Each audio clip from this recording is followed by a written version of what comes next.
Dr. Tandika Smith.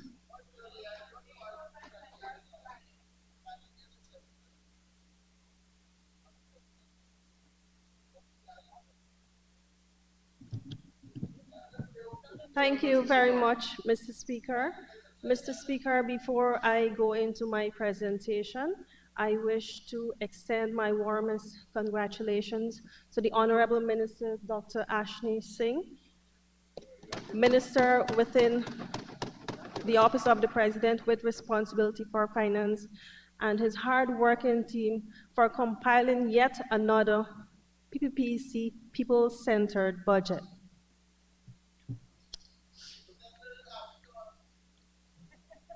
Mr. Speaker, in any country where democracy stands strong and stellar leadership is in progress, the people of that country is considered as the most cherished and valuable resource. Therefore, their well-being and livelihoods will be paramount. In this regard, like previous budgets under the PPPC administration, Budget 2024 was drafted with the interests of the people of Guyana at heart. It is a budget that will continue to provide and improve the standard of living, build strong foundations for our future generation, while putting more money in the pockets of every Guyanese and strengthening our economy so that every Guyanese can continue to thrive in every aspect of their lives and live with dignity. Budget 2024 being the largest thus far is definitely a win for every citizen, since it covers every sector in our country and will see the continuation of major developments like never before. Unlike the APNU AFC, we in the PPPC will stay the course while we continue to build prosperity for all. Mr. Speaker, in an attempt to mislead my fellow Guyanese people, there are numerous narratives being peddled by the APNU AFC on various social media platforms regarding Budget 2024. But may I remind everyone that it is said, those who forget history are doomed to repeat it. And that is why, as Guyanese, we must never go back to those gloomy days we experienced under the previous APNU AFC government, where we lived some of the worst moments in our country's history, since it was associated with attempted rigged elections in 2020, fired sugar workers, reversing of development such as disenfranchise our children from the Because We Care cash grant, the removal of the year-end bonus from our men and women in uniform, heavy tax burden on cell phones, building materials, medical supplies, mining equipment, scholarships for then ministers and their families, the removal of subsidies for water and light from senior citizens, the increase of then government ministers' salaries, which was done as soon as they took office, house lots for our friends and families, while the poor and ordinary man buckled under heavy economic burdens induced by a group of people without a vision and care for Guyanese people.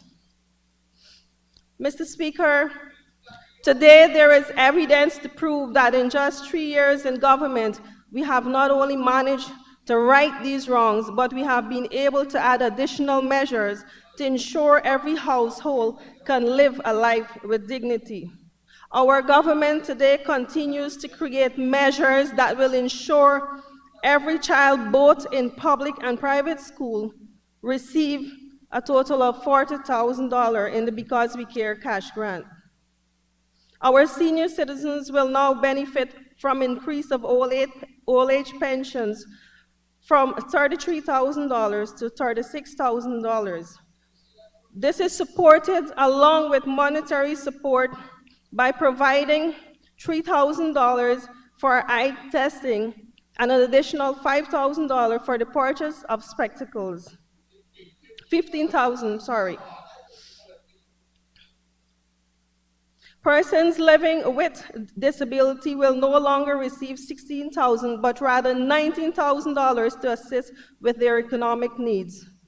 Our women from ages 21 to 65 will now benefit from an $8,000 voucher to aid in the screening of cervical cancer. The removal of VAT from sports equipment and cell phone accessories is also being considered. Mr. Speaker, additionally, our young people from regions 1 to 10 have so far benefited from a total of 21,442 gold scholarships, with a total of 3,431 students graduating over the past 3 years. And this will see an additional 4 billion Ghana dollar that was allocated in this year's budget to further enhance this program. Over 30,000 Guyanese are now proud owners of house lots in just 3 years, against a mere 7,000 that was allocated over 5 years under the APNU AFC government. Mr. Speaker, as we continue to deliver on our manifesto promises, this year the first phase of eliminating students' debt write-off owed by the graduates of the University of Guyana will commence. This is another win for our young people of Guyana. Mr. Speaker, the PPPC government will continue to deliver to every citizen of Guyana, irrespective of their gender, race, political beliefs, religious beliefs, or their geographic location. Mr. Speaker, I wish to turn my attention to Amerindian development. Mr. Speaker, one of the honorable members from the opposite side of this House mentioned that nothing is being done for Amerindian development. But may I remind my fellow Amerindian brothers and sisters that it was the very APNU AFC who voted against $800 million allocated for Amerindian development in Budget 2020. Mr. Speaker, this year, as we continue to deliver to every Guyanese, a total of 9 billion Guyana dollars is allocated toward the continuous development of our Amerindian communities all across Guyana. Some of these areas include $1.2 billion allocated towards direct employment and skills training through the CSO program. And may we be reminded that it was under the APNU AFC, 2,000 young Amerindian brothers and sisters were fired, leaving them unable to enhance their economic and academic lives. Further, a total of 105 million Ghana dollars was allocated towards the Hinterland Scholarship Program in 2024, which will see young Amerindian men and women well on their way on achieving their academic dreams. Mr. Speaker, already our Amerindian communities are benefiting from sale of carbon credits, which will see the further enhancement of hinterland locations. Mr. Speaker, as I turn my attention to health, with this year's allocation of 129.8 billion Ghana dollars, healthcare in Guyana will continue to improve significantly.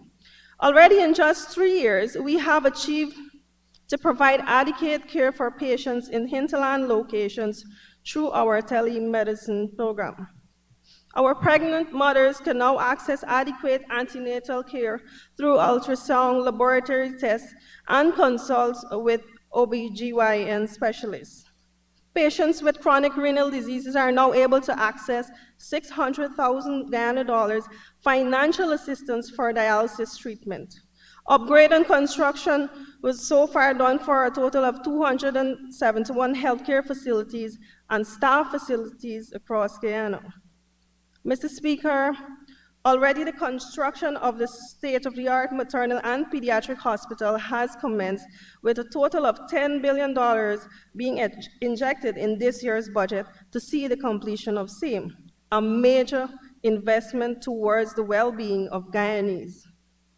Additionally, we will continue to see major upgrades of regional hospitals in regions 2, 3, and 7 at an estimated cost of 1.5 billion Ghana dollars.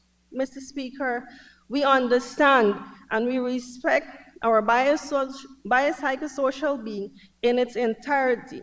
Thus, we will continue to focus on mental health, by training healthcare professionals at various facilities to intervene with counseling and management of patients suffering with illnesses such as substance abuse and other psychological alterations. Mr. Speaker, as I turn my attention now to development in region number 3. Mr. Speaker, like every region, Region 3 continues to see major developments in various sectors. As we speak, a total of 286 roads across the region are being upgraded and built as we cater for better accessibility and growth in this region. The new 4-lane Demerara Harbor Bridge is currently under construction. The current Schoonard 4-lane highway is well on its way to be completed in June of 2024. All of this will help to ease the heavy traffic burden experienced by commuters, yet another win for Guyanese traversing Region 3. Mr. Speaker, in education so far, a total of 3,385 persons in Region 3 have benefited from the Gold Scholarship Program. Our children across the region continues to benefit from the school feeding program. Mr. Speaker, already various schools in Region 3 have been completed under the PPPC government, namely the Tushan Primary School, a state-of-the-art secondary school in Westminster, the Arterville Primary School in Wakenham. Additionally, yet another state-of-the-art Tushan Secondary School is well on its way of completion, which will further cater for an additional 800 students. This speaks volume of our commitment to the education sector. Mr. Speaker, in our 2020 manifesto, we promised 50,000 house lots in 5 years. Today alone, in Region 3, over 6,000 persons have benefited from allotted lands. Mr. Speaker, so far in Region 3, 18 health centers and facilities have benefited from rehabilitation works, namely some of these: the Hog Island Health Post, Saxicali Health Center, Purika Health Center, Viva La Force, the construction of living quarters at Murishi, and the enhancement of the HDU unit at the West Demerara Regional Hospital, just to name a few. Mr. Speaker, patients across Region 3 continue to benefit from the availability of more drugs and medical supplies as compared to what they receive under the APNU AFC government. Surgical, clinical laboratory and imaging services continue to meet the needs of every citizen seeking medical attention across Region 3.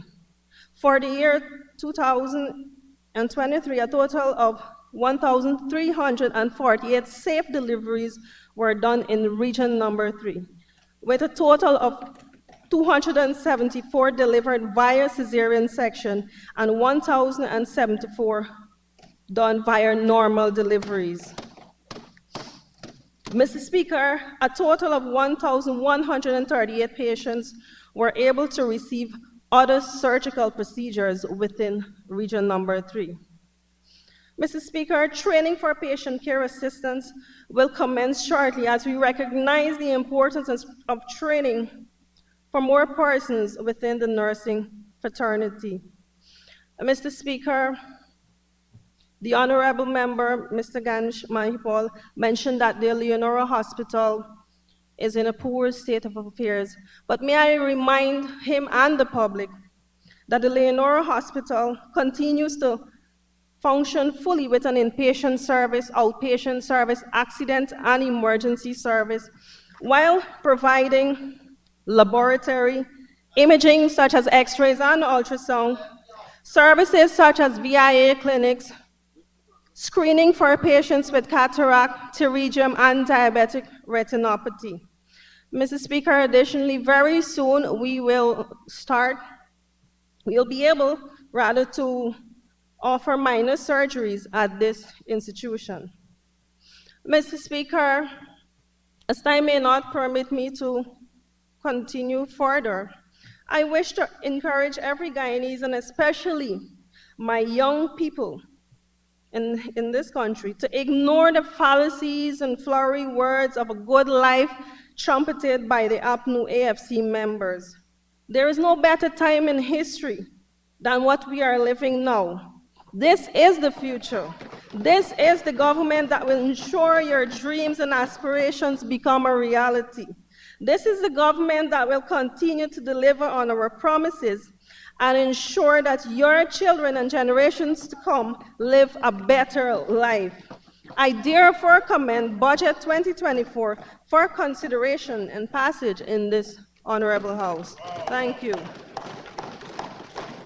Thank you very